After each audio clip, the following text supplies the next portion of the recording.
आप जानते हैं XY के मिलान से लड़का पैदा होता नहीं तो लड़की पैदा होती है। अगर आप लड़की के ननिहाल पक्ष का कैरेक्टर नहीं देखेंगे तो आप जो शादी करने जा रहे हैं कहीं ना कहीं आप धोखा खा रहे हैं। अगर एक महिला बदचलन होती है तो 7 पुश्तों तक उसका चलता रहता है, क्योंकि यक्ष के मिलान से लड़की पैदा होती है और लड़का अगर पैदा हुआ तो XY के मिलान से होता है।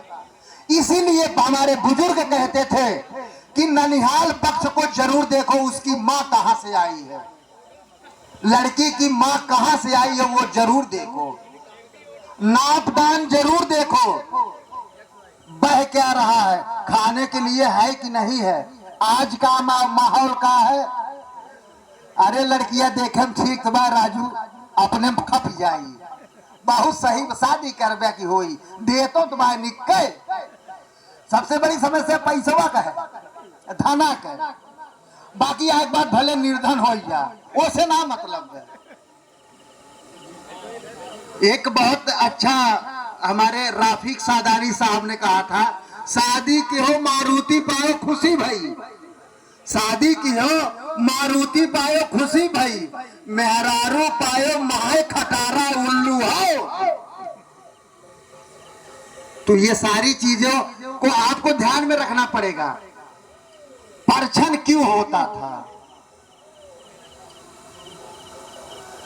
जब बच्चा पैदा होता था उसको वन में भेज दिया जाता था शिक्षा ग्रहण करने के लिए गुरुकुल में।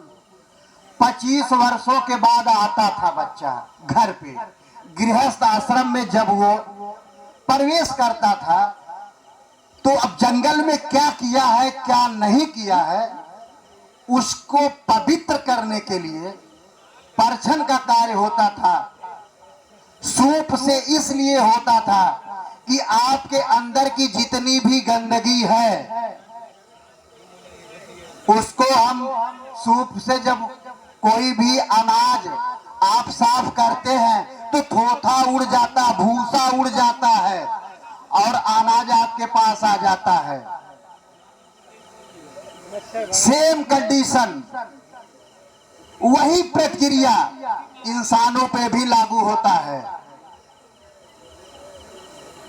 सूप से इसलिए होता है कि गृहस्थ आश्रम में आप आ रहे हो, जंगल में आपने क्या किया उससे हमसे मतलब नहीं है, आप की शादी होने जा रही, सारी गलतियों को मैं उड़ा दे रहा हूं या उड़ा दे रही हूं। अब आपका आता है पत्थर से, जंगल में आपने गुरु की सारी बात मान करके शिक्षा को ग्रहण किया, वहां से आप आए गृहस्थ आश्रम में।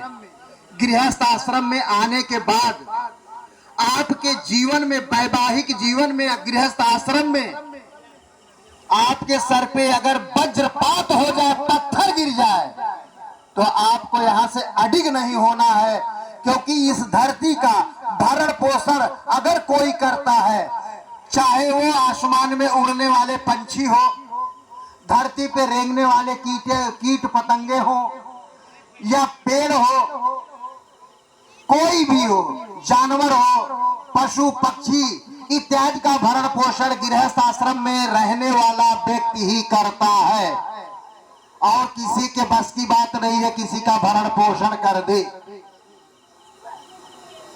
इसलिए आपका परछन करते समय आपको कहा जाता है, हालांकि लोग ध्यान नहीं देते हैं, जैसे कुछ लोग यहाँ अभी भी ध्यान नहीं दे रहे हैं, उससे नहीं मतलब है, 5 लोग इसको ध्यान दे देंगे हम धन्य हो जाएंगे। कहा जाता है कि अगर आपकी जिंदगी में वज्रपात हो जाए, बुजुर्ग कहते हैं आग लागे मरे वज्र पर बियाहे, जब लेट लतीफ होता है, कोई त्रुटि होती है वर पक्ष या कन्या पक्ष से, तो पराया इंसान के मुंह से निकल ही जाता है। तो वज्रपात हो जाए तब भी आपको अडिग नहीं होना है, गृहस्थ आश्रम को सही ढंग से सुचारू रूप से चलाना है। अब आता है आपका चल